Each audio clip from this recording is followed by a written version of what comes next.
ചോറിനൊപ്പം കഴിക്കാൻ ഇന്ന് വളരെ ഈസി ആയിട്ട് ഉണ്ടാക്കുന്ന ഒരു ചമ്മന്തിയാണ് കേട്ടോ.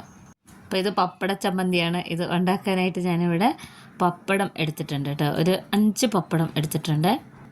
ഈ 5 പപ്പടം വെച്ചിട്ട് നമുക്കിന്ന് 5 പേർക്ക് തന്നെ വിളമ്പാൻ വേണ്ടിയിട്ടുള്ള ചമ്മന്തിയാണ് ഉണ്ടാക്കുന്നത് കേട്ടോ. ചമ്മന്തി എന്ന് വെച്ച് കഴിഞ്ഞാൽ അരയ്ക്കുന്നൊന്നുമില്ല.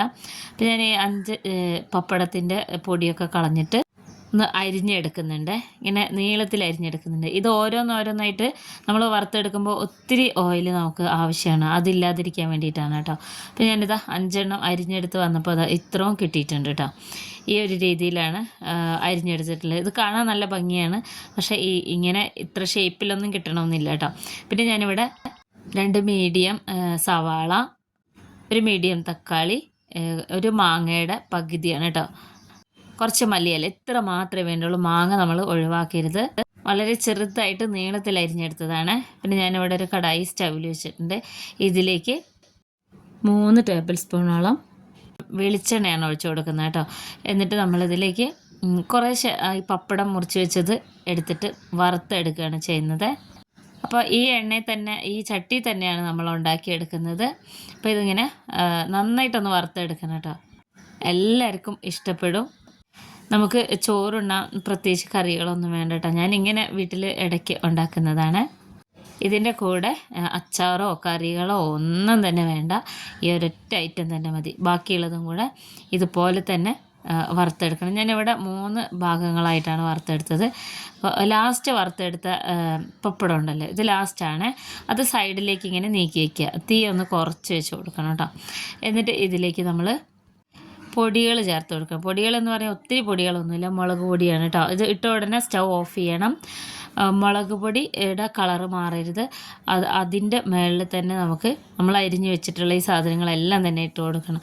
ഇതിൽ ഞാൻ പച്ചമുളക് ചേർത്ത് കൊടുക്കാത്തത് ഒത്തിരി എരിവ് വേണ്ടാത്തതുകൊണ്ടാണ് കേട്ടോ. അതിനാണ് നമ്മൾ മുളക് പൊടി ചേർത്ത് കൊടുത്തിട്ടുള്ളത്. ഇനി ഇത് നന്നായിട്ട് ഈ ചട്ടി ഒന്ന് കുറച്ച് ചൂടാറി വരട്ടെ. നമ്മൾ ഇതിലിട്ട് തന്നെയാണ് ഇത് ഉണ്ടാക്കിയെടുക്കുന്നത് കേട്ടോ. ഇത്രേ ഉള്ളൂ, വളരെ എളുപ്പമാണ്. മാങ്ങയില്ലെങ്കിൽ നമുക്ക് പുളി നല്ല കട്ടിയിൽ വാളൻപുളി പിഴിഞ്ഞൊഴിക്കാം കേട്ടോ, കുറച്ച് മാത്രം. അപ്പോൾ ഇതൊന്ന് അടിഭാഗമൊക്കെ ഒന്നിങ്ങനെ ചൂടാറിയതിന് ശേഷം കൈ കൊണ്ട് ഇങ്ങനെ നല്ലോണം തിരുമ്മി എടുക്കുകയാണ് ചെയ്യുന്നത് കേട്ടോ. ഉപ്പ് നമ്മളിതിൽ ചേർത്ത് കൊടുക്കണ്ട, കാരണം പപ്പടത്തിൽ ആവശ്യത്തിന് ഉപ്പുണ്ട്. നോക്കിയിട്ട് മാത്രം ഉപ്പ് ചേർത്ത് കൊടുത്താൽ മതി. നല്ല ടേസ്റ്റാണ് കേട്ടോ. നമ്മൾ ഒരുപാട് ഇങ്ങനെ വഴറ്റി ഉണ്ടാക്കുന്ന ചമ്മന്തി, അരച്ചുണ്ടാക്കുന്ന ചമ്മന്തിനൊക്കെ കുറച്ചും കൂടെ വ്യത്യസ്തമാണ്. അപ്പോൾ കൈകൊണ്ട് ഇങ്ങനെ തിരുമ്മിയെടുക്കാൻ ഇഷ്ടമില്ലാത്തവരാണെന്നുണ്ടെങ്കിൽ നമുക്ക് കയ്യോറ വെച്ചിട്ട് ചെയ്തെടുക്കാം. എനിക്ക് വീട്ടിൽ ഇങ്ങനെ ഉണ്ടാക്കിയെടുക്കാൻ കുഴപ്പമൊന്നുമില്ല കേട്ടോ. എല്ലാവരും കഴിക്കും. ഈ മാങ്ങാക്കാലമൊക്കെ ആയി കഴിഞ്ഞാൽ മിക്കവാറും പച്ചമാങ്ങയൊക്കെ കിട്ടുമ്പോൾ ചെയ്തെടുക്കുന്നത് നല്ല ടേസ്റ്റാണ് കേട്ടോ. നമ്മൾ വിചാരിക്കുന്നതൊക്കെ നല്ല ടേസ്റ്റാണ്. നമ്മൾ ഇതിൽ പ്രത്യേകിച്ച് വെളിച്ചെണ്ണ ഒന്നും ചേർക്കേണ്ട. നമ്മൾ അവസാനത്തെ ആ പപ്പടം മാത്രമാണ് ഇതിലിട്ട് കുഴച്ചെടുത്തത്. പിന്നെ നമ്മൾ ഇതിലേക്ക് 2 തവണ നമ്മളിങ്ങനെ വറുത്ത് വെച്ചിട്ടുണ്ടായിരുന്നു പപ്പടം, അതും കൂടെ ജസ്റ്റ് ചേർത്ത് കൊടുത്തിട്ട് അത് ഒരുപാട് ഇങ്ങനെ പൊടിച്ചെടുക്കണം കേട്ടോ. ജസ്റ്റ് ഒന്നിങ്ങനെ ചെറിയ ചെറിയ കഷ്ണങ്ങളായി എടുക്കുന്ന രീതിയിൽ മാത്രമേ ചെയ്തെടുക്കേണ്ടുള്ളൂ. അപ്പോൾ നമ്മുടെ അടിപൊളിയായിട്ടുള്ള ചമ്മന്തി റെഡി ആയിട്ടുണ്ട്. ഇങ്ങനെ കൈ കൊണ്ട് ഇളക്കാൻ ഇഷ്ടമില്ലാത്തവരാണെന്നുണ്ടെങ്കിൽ സ്പൂണായിട്ട് ഇളക്കി കൊടുക്കുക. പക്ഷേ കൈ കൊണ്ട് ഇളക്കുമ്പോഴാണ് കറക്റ്റായിട്ട് കിട്ടുള്ളൂ കേട്ടോ. അപ്പോൾ ഇനി ഇത് നമ്മൾ ഇളക്കിയ കൈ കൊണ്ട് തന്നെ ഒരു പാത്രത്തിലേക്ക് മാറ്റാം. ഇത്രയേ ഉള്ളൂ. എല്ലാവർക്കും ഇഷ്ടമാവും കേട്ടോ. നമ്മൾ തക്കാളി ഉള്ളിയൊക്കെ ഇങ്ങനെ ചാലിച്ച് ചമ്മന്തി ഉണ്ടാക്കുന്നതിനെക്കാട്ടിലും നല്ല ടേസ്റ്റാണ് ഇത്.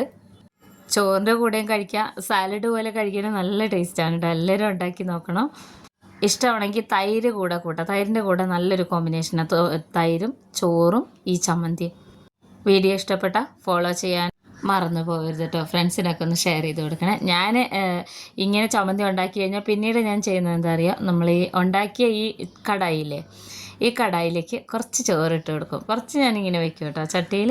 ഇത് എത്ര പേർക്ക് ഇഷ്ടമാണെന്ന് അറിയില്ല. നമ്മൾ പണ്ടൊക്കെ വീട്ടിലൊക്കെ ഇതുപോലെ ചട്ടിയിലെ കറിയൊക്കെ ബാക്കി വരുമ്പോൾ കഴിക്കില്ല. അതുപോലെ കുറച്ച് ചോറിട്ടതിന് ശേഷം നന്നായിട്ട് ഇതിനെ കൈ കൊണ്ട് ഇങ്ങനെ, നമ്മളെ കയ്യിലൊക്കെ ആ മസാല ഒക്കെ ഇരിക്കുന്നില്ലേ, കൈ കൊണ്ട് നല്ലോണം ഇങ്ങനെ പുരട്ടിയെടുക്കുകയാണ്, കുഴച്ചെടുക്കുക ചെയ്യുന്നത് കേട്ടോ. ഇതിങ്ങനെ ചെയ്തെടുക്കുന്ന ദിവസങ്ങളിൽ മക്കളൊക്കെ വന്നിട്ട് ഇത് തന്നെ വാങ്ങി ഉരുളകളാക്കി കഴിക്കും. ഇത്ര എണ്ണ വേണ്ടാന്നുണ്ടെങ്കിൽ കുറച്ച് എണ്ണ എടുത്തതിന് ശേഷം എല്ലാം കൂടെ മിക്സ് ചെയ്യുന്നതും നല്ലതായിരിക്കും കേട്ടോ. എല്ലാവരും ഉണ്ടാക്കി നോക്കണേ.